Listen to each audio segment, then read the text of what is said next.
and I felt I had all these things I wasn't telling people that I had done that were wrong, and I was such a bad person. And I thought, did you have any friends that you could confide in? Anybody? I couldn't. I never told my husband. We were married for 4.5 years, and I never told him once that I was unhappy, and he never knew that I was unhappy. Why? Why? What were you afraid he would do? He would have to report it immediately. He'd have to report what I told him. Any friends, he'd have to report what I told him.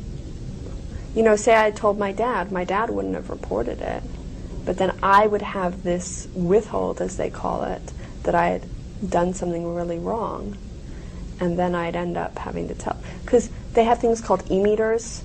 It's like a lie detector, and you really think that these will find out what you've done wrong.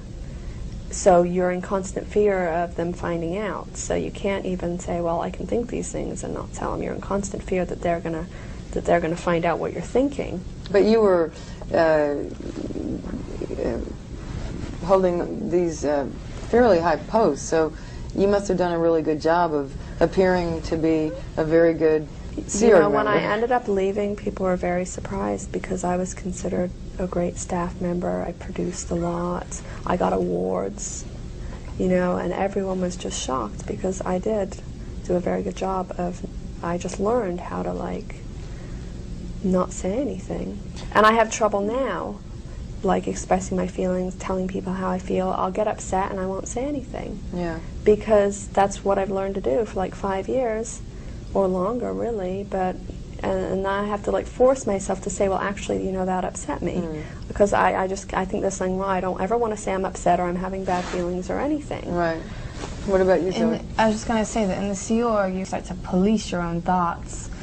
Like, you think, oh, and I can't think that, can't think of that thought, but then you do, but then you're like, oh no, and you kind of like slap yourself around mentally. I mean, it put me under so much stress, like trying not to have these thoughts. You could have a relaxing day and just go to the park, but all the time you're still struggling mentally to not think certain things and to, you know what I mean? Like, it just, you could never be at rest or relax about your own mind. Like, I could never admit to myself that I actually didn't want to be there. I'd say 90% of the staff there, if you said to them, if they're, you know, if the management said to them, you guys can leave right now, no strings attached, you won't get in trouble, they'd go. They'd just be gone. I spent like 2 years in the Sea Org, and I had a similar experience. You know, I just wasn't happy.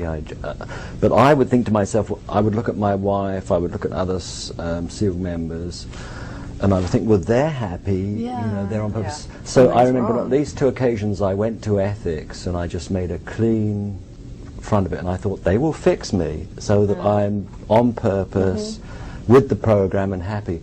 And I confess everything. I say, I'm not happy, there's something wrong with me, will you give me something that would fix me and make me happy? Wow. And I did that on 2 occasions, I would never and they'd say say, yes, you do these conditions, you know, work through these lower conditions, do extra mess work, you know, and then they'll give me a whole bunch of references to read. Just read through all these and you'll be fixed. And I'll work through this program and work through it, and like, I wasn't feeling better.